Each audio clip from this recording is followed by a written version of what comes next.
Assalamualaikum warahmatullahi wabarakatuh.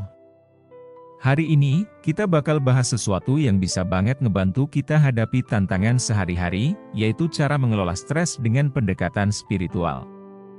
Yuk, langsung aja kita mulai. Sobat Al-Wafi, kita semua tahu bahwa kehidupan ini bisa keras dan penuh tekanan. Banyak banget tanggung jawab dan tuntutan yang kadang bikin kepala pusing kan? Nah, di video kali ini, kita bakal bahas tentang rutinitas pagi spiritual yang bisa jadi kunci buat mengelola stres. Jadi, stay tune ya!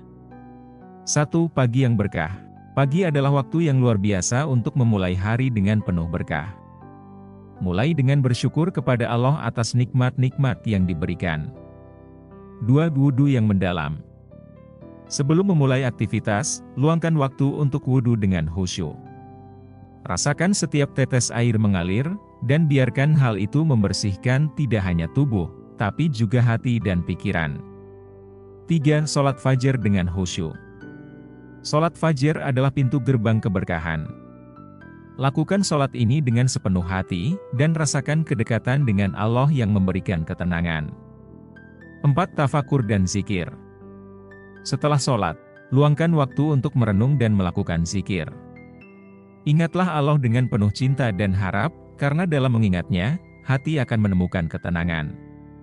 5. Rencana harian yang diberkahi.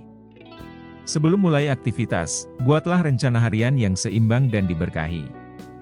Tentukan prioritas dan ingatlah bahwa setiap usaha yang dilakukan dengan niat baik akan mendapatkan dukungan dari Allah.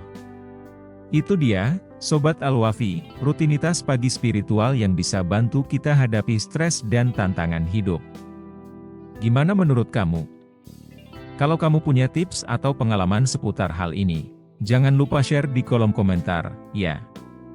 Dan sebelum kita akhiri video ini, jangan lupa like, subscribe, dan nyalakan lonceng notifikasinya supaya kamu nggak ketinggalan video menarik lainnya. Sampai jumpa di video berikutnya, dan selalu ingat, kita ini kuat karena kita bersama. Salam cinta dan damai, Sobat Al-Wafi.